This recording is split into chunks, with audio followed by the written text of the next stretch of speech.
شاء الله نكمل الكلام اللي كنا اتكلمناه في الموضوع الاولاني اللي كنا اتكلمنا فيه اللي هو الايمان بالملائكه.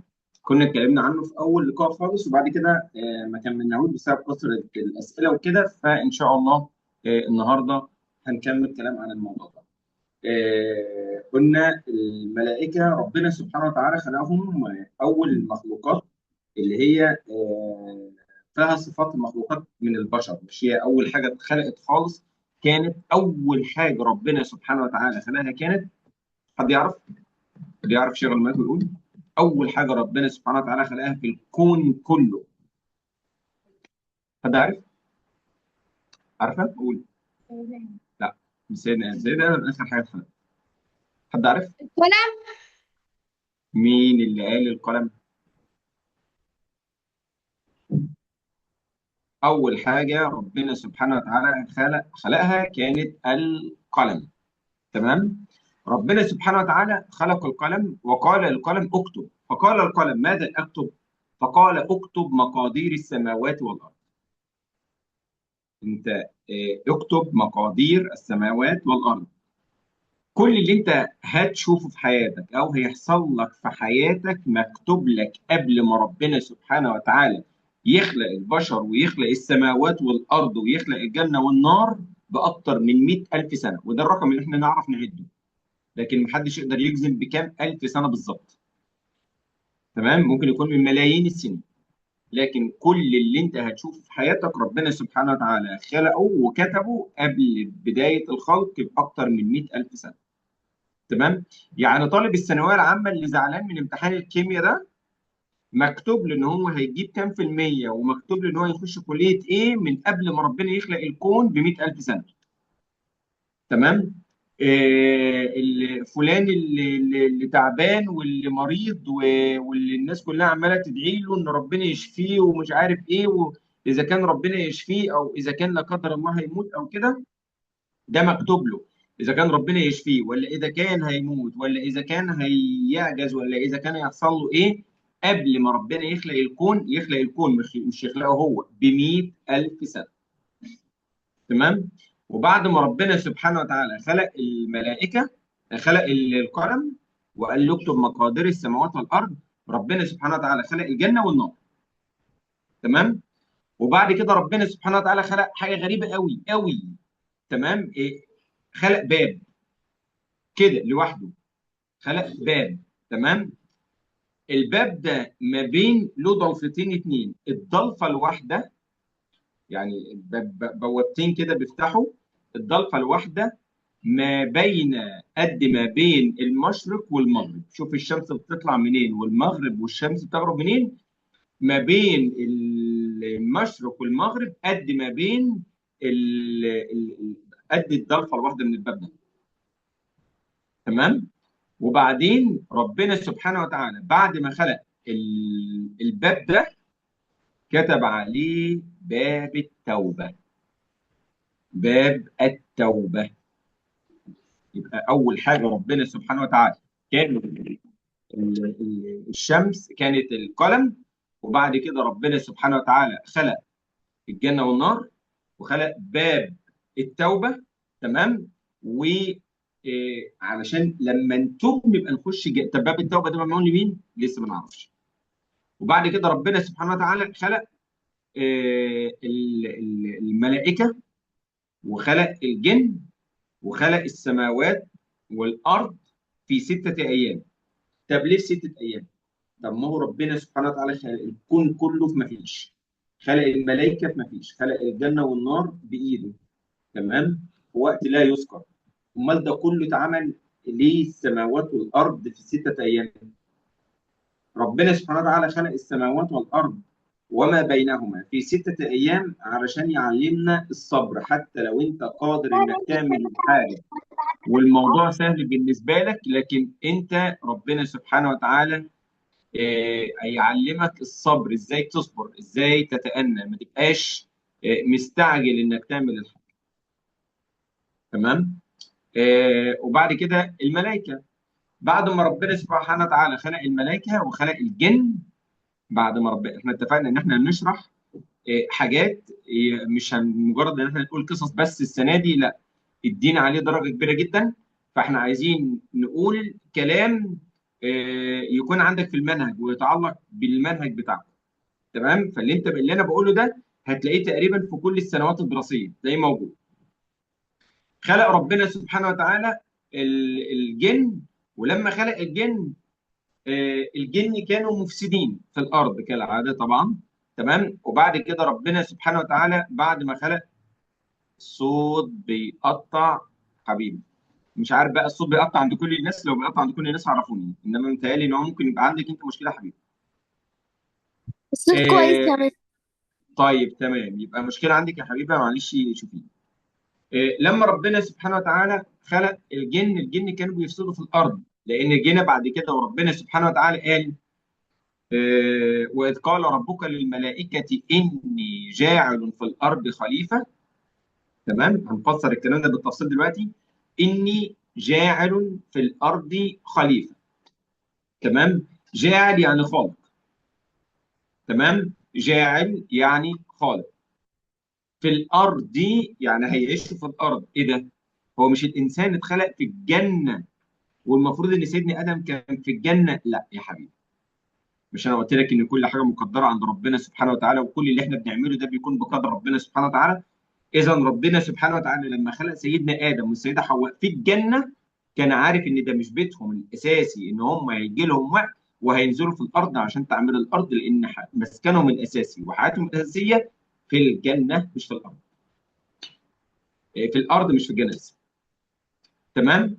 اني جاعل في الارض خليفه. طيب هو ربنا سبحانه وتعالى، معلش في الكلام، هو ربنا بيستأذن الملائكة عشان يعمل الحاجة؟ لا أبدا. أبدا. مستحيل طبعا. تعالى الله سبحانه وتعالى إنه يعمل حاجة زي كده، أمال إيه؟ ربنا سبحانه وتعالى بيقول كده علشان يعرف الملائكة. عارف أنت لما تكون أنت عايش مع باباك ومامتك وإخواتك وجالك مزاج كده، انت متفق مع اصحابك ان انت هتخرج مثلا الساعه 7 الساعه 8، تتقابلوا مش عارف فين، رايحين مشوار هتشتروا حاجه وترجعوا تاني على طول، وتقوم انت قايم واخد بعضك وخارج من البيت كده، ولا في عندك اي احترام لاي حد، ولا استأذنت حد ولا عرفت حد ولا انت رايح فين ولا جاي منين. تمام. انت مزاجك كده، انت قمت وفتحت الباب وخرجت. طب يدوروا عليك، طب راح فين، طب قال ما قالش، ما هو كده. ربنا سبحانه وتعالى ما عندوش كده. ده مش من الدين، ده مش من الاخلاق. انت خارج رايح مشوار حتى لو كنت رايح فين، انا هقف في البلكونه شويه، انا هخش، انا كذا انا كذا. تمام. المكان الوحيد اللي ما تستاذنش وانت قايم رايح الحمام، ده في البيت طبعا، انما لو في الفصل او في المدرسه لازم تستاذن. تمام.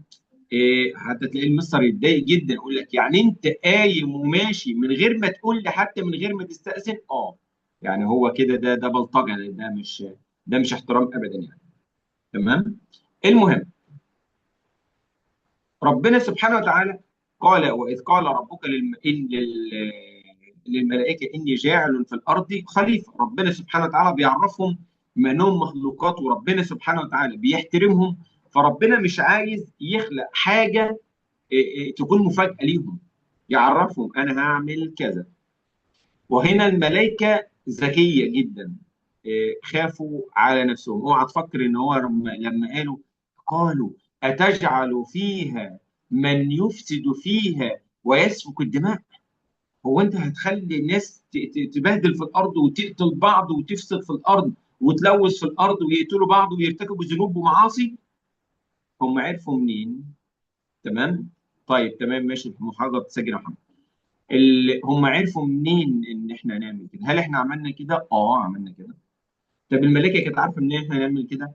الملائكه كانت عارفه، ما احنا قلنا ان كان الجن موجودين قبلنا، فالجن عملوا كده. فربنا سبحانه وتعالى الملائكه عارفه ان لو ربنا خلق ملائكه، لو ربنا خلق مخلوقات في الارض عندها نفس شهوانيه زينا هيعملوا كده. هي دي الفكره. وده اللي حصل اول ما ربنا سبحانه وتعالى خلق الانسان، بدأ يفسد في الأرض وبدأ يقتل، بدأ يكذب، بدأ يسرق. تمام. كل الذنوب والمعاصي عملناها للأسف زي ما الملائكة كانت متخوفة. طب إيه الملائكة ايه مشكلتها في إن إحنا ربنا سبحانه وتعالى يخلق حد تاني؟ هي كرهانه ليه يعني؟ انا مش فاهم، مش راضيين لنا الخير ليه؟ انا مش فاهم يعني. لا، ربنا سبحانه وتعالى مش بيتكلم لما حكى لنا القصه مش عشان يقول لنا ان الملائكه خايفه مننا ولا الملائكه مش هنا، لا ابدا ابدا. امال ايه اللي حصل؟ الملائكه بتحبنا وكل حاجه، تمام، واقول لك الدليل على ان الملائكه بتحبنا حاجه. لكن المشكله ان الملائكه كانت خايفه على نفسها. عارف انت مثلا لما اكون مستر محمد معروف بيديلك درس، بيديلك حصه، وانت ميعادك مثلا من اول السنه الساعه 5، فجاي بتقول للمستر اجي الساعه 5 في ميعادي، قلت لك لا يا حبيبي ما تجيش الساعه 5 عشان الميعاد ده انا خدته واديته لحد تاني. ليه يا مستر؟ هو انا زعلتك في حاجه؟ اه كده بقى انت بتفكر كده، انت ذكي. هو ده اللي الملائكه عملوه. هو احنا قصرنا في حاجه علشان تخلق حد تاني غيرنا يقوم بدورنا، بالدور اللي احنا بنعمله؟ فهنا الملائكه اتهمت نفسها بالتقصير وخافوا ليكونوا قصروا في جناب الله وفي حق الله عز وجل. قالوا أتجعل فيها من يفسد فيها ويسفك الدماء ونحن نسبح بحمدك. احنا يا رب ما قصرناش في حاجه، ونحن نسبح بحمدك ونقدس لك. ربنا سبحانه وتعالى قال لهم الموضوع مش كده خالص، اني اعلم ما لا تعلم. وربنا سبحانه وتعالى حب يعرف الملائكه ان الانسان اللي اتخلق ده اعلم منكم وافضل منكم. هو احنا احسن من الملائكه؟ ده الملائكه ده ما بتعملش ولا حسن ولا سيء. ده الملائكه دي قاعده طول الليل والنهار تسبح ربنا وتعبد ربنا. انت تقول لي ان احنا احسن من الملائكه؟ ده احنا بنكذب وبنسرق وبنقتل وبننهب وبنعمل، ما فيش حاجه ما بنعملهاش. انت احسن من الملائكه دي الحقيقه. تمام؟ ليه؟ ليه انت احسن من الملائكه؟ هقول لك على حاجه، فكره بسيطه. ان دلوقتي واحد هنا في مصر لو مثلا ما بيشربش خمر، تمام؟ طب ما ماشي، انا ما بشربش خمر ليه؟ انت عارف لو انا عايز اجي اشتري خمر اصلا ما اعرفش هي بتيجي منين. تمام؟ دي حاجه. الحاجه التانيه ان لو حد قابلني معايا خمره هيقبض عليا ويوديني في 60 داهيه واتحاكم واتسجن. مخدرات. ماشي. وتالت حاجه، هشربها فين؟ ده انا اتفضح. تمام؟ طب في اوروبا لا عادي، الخمره بتتباع عادي زيها زي الكولا. تمام؟ طب وبيشربوها عادي؟ اه بيشربوها عادي في كل مكان، ومش حرام ومش غلط وبيعملوا اللي هم عاوزينه، ومفيش قانون هناك بيجرم ان هم يشربوا. طب لو واحد مسلم عايش في مصر وما بيشربش خمره، واحد مسلم عايش في اوروبا وما بيشربش خمره، الاثنين يبقوا ثوابهم زي بعض؟ لا طبعا. اللي في اوروبا اللي ما بيشربش خمره ثوابه اكبر بكتير جدا من اللي هنا عايش في دوله اسلاميه وما بيشربش خمره. ليه؟ لان هنا ما تعرفش اصلا تعملها، لان الموضوع صعب. تمام؟ انما في اوروبا الموضوع سهل، ومع ذلك انا ما بشربهاش عشان ربنا سبحانه وتعالى قايل لي ما تشربهاش. ما اعملش زي محمد صلاح لما كانت المذيعه بتقول له انت ما بتشربش خمره، لا لا ما بشربش خمره. طب ليه؟ ما قالش بقى عشان ديني بيحرم عليا حاجه زي كده، عشان اخلاقي ما تسمحليش ان انا ابقى ماشي مسطول واشبه نفسي بالحيوانات والغي العقل بتاعي. لا، قال لي ايه؟ اصل نفسي ما بتروح لهاش. هو ده بس اللي ربنا قدرك عليه؟ انت ما بتشربش عشان كده؟ طب لو كانت نفسك بتروح لها، انت دينك عادي؟ انت اخلاقك وقيمك واحترامك لنفسك واحترامك للبني ادمين عادي؟ للاسف. تمام؟ فضيع قيمه للاسف يعني. تمام؟ فالمهم، لما احنا ربنا سبحانه وتعالى خلقنا بنحب الفلوس. ربنا خلقنا بصراحه بنحب الحاجات الحرام. تمام؟ ما هو معلش، اي حد لما يجي يصوم ويحرم نفسه من الاكل من الفجر لما للمغرب اكيد بيبقى نفسه ياكل. تمام؟ اكيد بيبقى نفسه ياكل عادي. تمام؟ لما يكون في صلاه عشاء وصلاه فجر اكيد كل واحد فيها نفسه ينام. طب النوم هنا حرام؟ اه ما انت ضيعت الصلاه. طب الاكل حرام؟ اه ما انت فطر. تمام؟ فبنحب حاجات كتير. تمام؟ كلنا بنحب الفلوس. لا يا مستر على فكره ما بحبش الفلوس وما بتديني 10 جنيه. يا حبيبي انت لسه صغير. تمام؟ انت لما تيجي تكبر بعد كده هتحب الفلوس طبيعي. طب هو انا بحب الفلوس؟ اي انسان ربنا سبحانه وتعالى خلقه وقال كده. زين للناس حب الشهوات من النساء والبنين والقناطير المقنطرة من الذهب والفضة والخيل المسومة والأنعام والحرث. ربنا سبحانه وتعالى خلقنا بنحب ده. مش عيب فيا ولا عيب فيك ولا عيب في باباك ولا في جدك، ولا ما هو ده ربنا سبحانه وتعالى خلق البشر على كده، بيحبوا الحاجات دي. تمام، وهو اللي سبحانه وتعالى فطرنا على كده وخلقنا على كده. تمام. فانا دلوقتي لما يكون قدامي فلوس حرام وانا بحب الفلوس، وقدامي فلوس حرام، ايدي ما تتمدش عليه ليه؟ عشان ربنا مش سامح لي ان انا اعمل حاجه زي كده بثواب كبير جدا عند ربنا سبحانه وتعالى. طب الملائكه؟ لا، الملائكه ما بتحبش، لا بتاكل ولا بتشرب ولا بتنام ولا بتزهق ولا بتتعب ولا بتبطل عباده. تمام.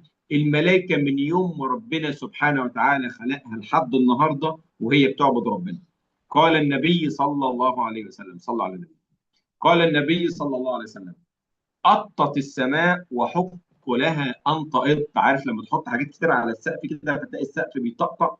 وحق لها ان تئط. ليه يا رسول الله؟ قال: ما من موضع قدم، مفيش مكان تحط فيه رجلك الا وملك ساجد، او ملك راكع، او ملك واقف قائم يصلي لله. فإذا قامت القيامة رفعت الملائكة فنظروا إلى ربهم فقالوا: سبحانك ما عبدناك حق عبادتك. يا رب، ده احنا قصرنا كتير قوي في عبادتك، يا رب احنا اسفين. لما دول قصروا في عبادة ربنا، امال انا وانت عملنا ايه؟ حبيبنا ايه؟ وتقول لي الملائكة احسن مننا؟ اه. لا، احنا احسن من الملائكة، احنا احسن من الملائكة. لان الملائكة بتعمل ده كله ما عندهاش النفس الشهوانية. الملائكه بتعمل ده كله، هي ما تقدرش تعمل حاجه غير كده اصلا، انما انا اقدر ومع ذلك ما بعملش. فلما اكون انا اقدر وما اعملش، اقدر اسرق لكن ما مديتش ايدي، اقدر اهدم ومع ذلك انا بخاف من ربنا سبحانه وتعالى، اقدر اعمل حاجات كتير حرام. ومامتي ست يعني بتخاف مني اصلا، انا صوتي بقى تخين وبقيت راجل بقى وانا بقيت انسه كبيره ومامتي لما بتقول لي كلمه ما بسكتلهاش. تمام. بقى كده انت جدع بقى كده؟ تمام، انت كده بقيت راجل، انت كده بقيت تمام؟ اكيد لا طبعا. لا طبعا. انت كده يعني بترتكب يعني كارثه في حق نفسك، مصيبه في حق نفسك. انت كده ما اللي انت تعمله ده يصح. تمام. لكن انت تقدر تعمل ده، تقدر تمارس القوه دي على مامتك وعلى باباك. تمام. وهم بيحبوك مش راضيين يزعلوك. حلو. ومع ذلك ما بترضاش تزعل. ومع ذلك عمرك ما قلت لهم كلمه تزعل. ويقولوا لك نفسك تروح الرحله مع اصحابك، ويقولوا لك لا حاضر يا بابا، حاضر يا بابا، مش هروح والله، خلاص الموضوع ده. نفسك تخرج، طب ما اصحابك كلهم خارجين، ما كله راح يتفسح وكله رايح مش عارف فين، وعادي وعندهم اولياء وعندهم اب وهم بيخافوا عليهم، محدش بيخاف على اولاده الا انتوا يعني. ومع ذلك هم اول ما يقولوا لك لا يبقى هي لا، خلاص ممنوع النقاش. عايز اقول لك على حاجه: نقاش الوالدين من العقوق. تمام، يعني اقنعني واقنعك. طب ليه؟ طب اشمعنى؟ ما هو مش عارف مين رايح اهو، بقى مش عارف مين بيجيب ايه. سامعني انت اهو؟ سامعني؟ مناقشة الوالدين من العقوق. الكلمة تتقال حاضر، سمعنا وأطعنا بس. هو ده بر الوالدين اللي أنا أعرفه واللي الإسلام يعرفه. تمام. إنما إن أنت تقعد تزن لحد ما يعملوا لك اللي أنت عايزه عشان يخلصوا منك ومن قرفك، وبعد كده تقول لي لا أصل أنا بسمع كلامهم وبحبهم، لا يا حبيبي، ده مش حب، ده مش سمعان كلام، دي يتقال. تمام ماشي. المهم، يبقى الملائكة لهم مكان كبيره جدا عند ربنا. تمام، محدش يقدر ينكر حاجه زي كده. لكن في نفس الوقت الملائكه احنا احسن منهم، لان احنا عندنا ممكن نعمل الخير وممكن نعمل الشر. فلو عملنا الخير احنا بقينا احسن من الملائكه، لان احنا بنقوم بوظيفه الملائكه اللي ربنا سبحانه وتعالى خلقنا من اجلها. تمام يا شباب. نيجي بقى على ادوار الملائكه. تمام. الاول ربنا سبحانه وتعالى عمل لهم الاختبار وعلم ادم الاسماء كلها. اسماء ايه؟ اسماءنا يعني انا مثلا وقفت قدام سيدنا ادم. تمام. انا مش فاكر بس كنت صغير قوي. وقفت قدام سيدنا ادم اول ما ربنا سبحانه وتعالى خلق سيدنا ادم. ولما ربنا وقفني قدامه، قلت له انا اسمي فلان الفلاني. تمام. اعيش في كذا. تمام. وحد بيقول طب سيدنا ابراهيم كان بيجادل اباه وقومه. لا، سيدنا ابراهيم ما كانش بيجادل ابوه خالص. تمام. ده سيدنا ابراهيم كان بيحاول يقنع ابوه بطاعه الله. ده انا هقول لك على حاجه. سيدنا ابراهيم ده اللي بيسال السؤال. ده سيدنا ابراهيم ابوه كان مش تاج مش تاجر الاصنام ولا كان بيعبد الاصنام. لا، ده هو اللي كان بيصنع الاصنام وبيجبر ولاده ان هم يخرجوا ويبيعوا الاصنام دي. سيدنا ابراهيم من طاعته لابيه. كان ابوه بيقول له خد الصنم واخرج بيعه عشان الناس تعبده.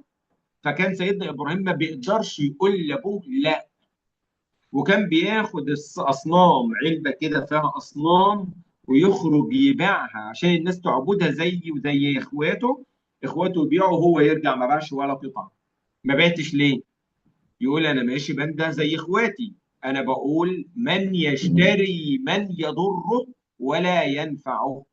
من يشتري من يضره ولا ينفعه. فالناس تبص، انا اشتري حاجه بتضرني وما بتنفعنيش ليه ان شاء الله؟ مش واخدها. فبقى يخرج علشان يطيع ابوه. يمشي عمال بيلف طول النهار على رجله ويبيع الاصنام. ويرجع اخر اليوم ما باعش ولا قطعه اصنام لانه بيرشد الناس وفي نفس الوقت ما عصاش ابوه. طب هو في حد صبر على ابوه زي سيدنا ابراهيم وفي الاخر يقول له لاستغفرن لك ما لم انه عنك؟ يعني هفضل استغفر لك طول عمري. وربنا سبحانه وتعالى لما نهى سيدنا محمد عن الاستغفار للكافرين قال وما كان استغفار ابراهيم لابيه الا عن موعده وعدها اياه. تمام. فلما تبين انه عدو لله تبرأ منه. يعني ده سيدنا ابراهيم وحد طفح الدم مع ابوه زي سيدنا ابراهيم يا راجل؟ وتقول لي ان هو كان بيجادله؟ لا، ما كانش بيجادله. وكان بيجادله وبيجادل قومه في الاصنام. تمام. ده حتى هو بيكلم ابوه بيكلمه بمنتهى الادب. بمنتهى الادب. ما يقولوش يا راجل انت يا ظالم يا مفتري اللي بتعمل الاصنام هتتشوى في نار جهنم. ده يقول له يا ابتي. ما قالوش انت يا راجل جاهل. يقول له اني قد جاءني من العلم ما لم ياتك فاتبعني اهدك صراطا سويا. يا ابت لا تعبد الاصنام ان الشيطان كان للرحمن عصيا. يا ابت. ده بيقول له يا ابت باحب الاسماء اليه. ده بيدلعه. يا راجل ده بيدلعه. ده اب. ده اب عايز. ده اب خد ابنه ورماه في النار عشان مش عايز يعبد الاصنام وعشان كسر الاصنام بتاعتهم. ومع ذلك ولا اكن اي حاجه. ليه احنا احسن من الملائكه؟ تمام. احنا احسن من الملائكه على اللي شغل المايك فيه معلش. اللي احنا احسن من الملائكه علشان احنا عندنا نفس شهوانيه بشريه بتميل للمعاصي. ومع ذلك ما بنعملش المعاصي. فلو احنا سيبنا المعاصي وعصينا وقطعنا ربنا سبحانه وتعالى يبقى احنا احسن من الملائكه. تمام. في الحاله دي بس يبقى احنا احسن من الملائكه. تمام. لكن لو احنا عملنا المعاصي واللي عاوز يعمل اي معصيه يعملها في اي وقت، لا ده احنا كده بقى مش احسن من المعاصي. لا، ده احنا دلوقتي اسوأ من الشياطين. ده احنا لو اللي عايز يعمل معصيه يعملها. اللي عايز يضيع صلاه يضيعها. اللي عاوز يعمل مش عارف ذنب ايه يعمله في اي وقت ولا يهمني اي حد. احنا كده اسوأ من الشياطين مش احسن من الملائكه. لكن لو انا كان عندي قدره ان انا اعمل المعصيه وما عملتهاش عشان خوفا من ربنا سبحانه وتعالى يبقى انا احسن من الملائكه. تمام. معلش اشوف السؤال ده كده عشان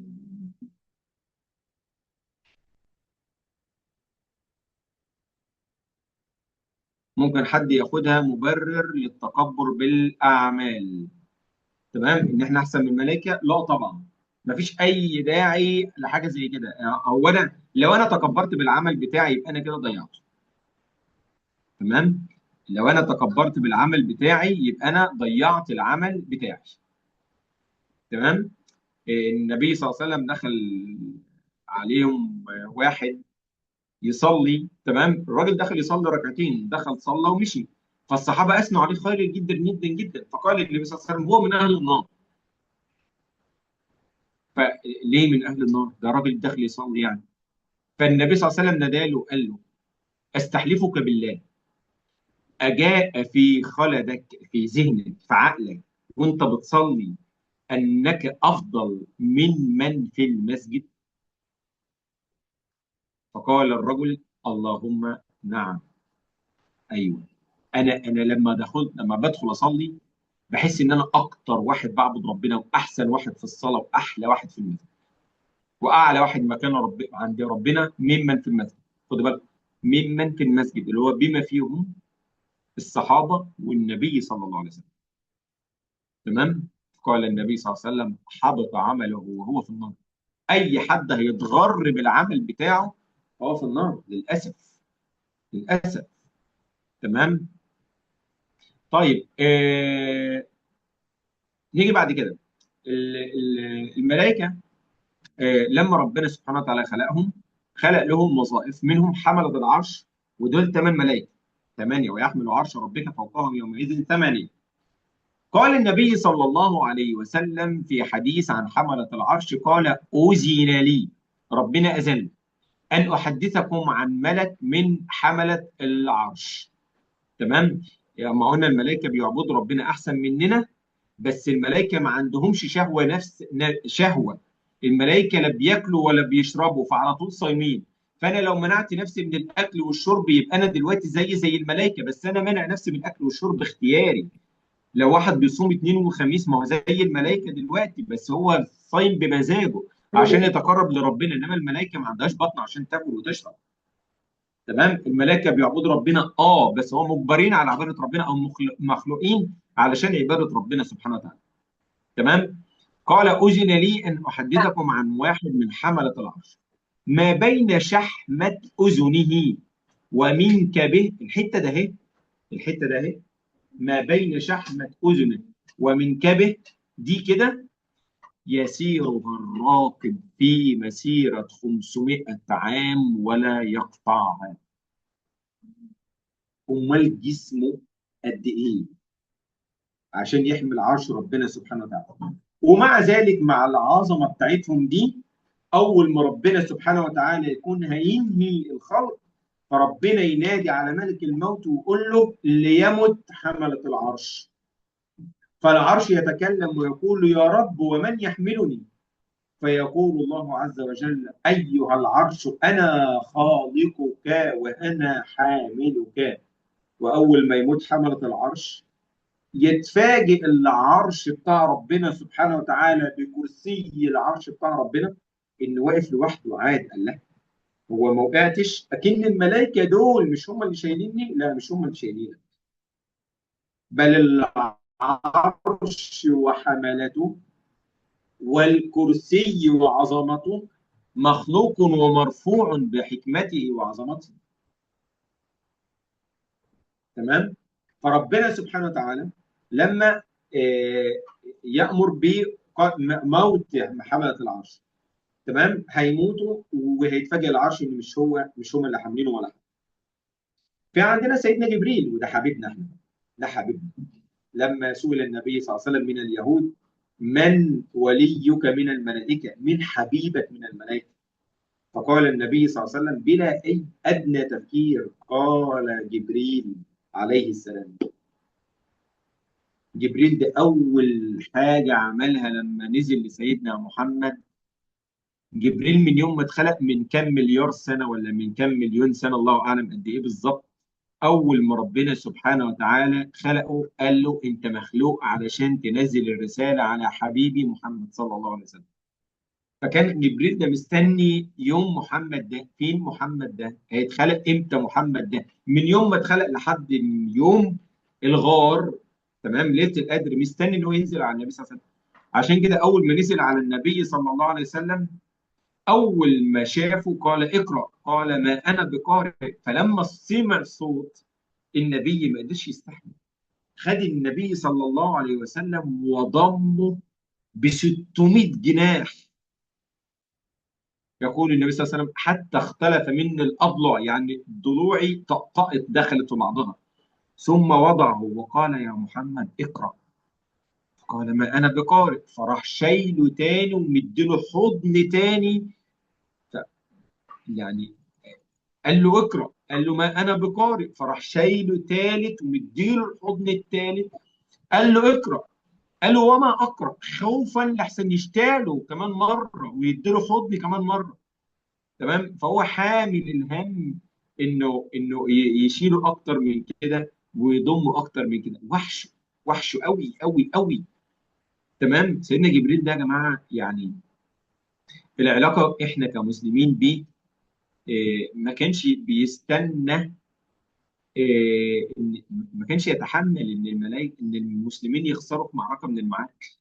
بينزل على طول، اول ما تلاقيه دايما في صفوف الملائكه اللي نازله عشان تحارب مع المسلمين دايما. في غزوه بدر، في غزوه الاحزاب، في غزوه مؤتة، في كل الغزوات، في حنين، فتح مكه، دايما كان سيدنا جبريل موجود مع النبي صلى الله عليه وسلم، ينصر النبي صلى الله عليه وسلم في كل كبيره وصغيره. يكفي ان هو كان صديق وهو المشرف على الرحله بتاعه الاسراء والمعراج مع النبي صلى الله عليه وسلم خطوه بخطوه. وده كان مزعل اليهود جدا. قالوا له من وليك من الملائكه؟ قال جبريل. قال ذلك الذي ينزل بالحرب والقتال، ده اللي بينزل يحارب. انت عارف لو كان وليك من الملائكه ميكائيل اللي بينزل بالخير والرزق والبركه، كنا عبدناه معانا. فنزل قول الله عز وجل قل من كان عدوا لله وملائكته. تمام. قل من كان عدوا لجبريل او ميكائيل. تمام. فان الله عدو للمشركين. بصراحه مش متذكر يعني. تمام.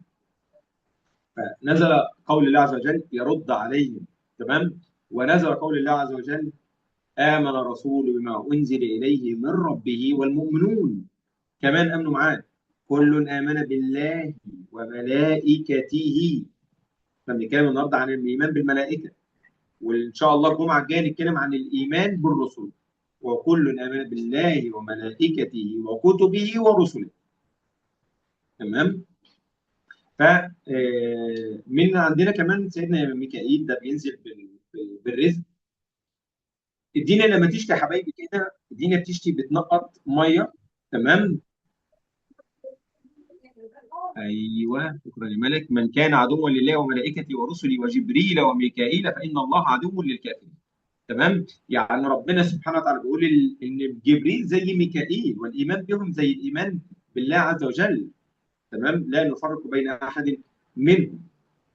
طيب كل نقطة مطر وكل قطرة مطر بتنزل. معلش مالك مين اللي بعت الرسالة؟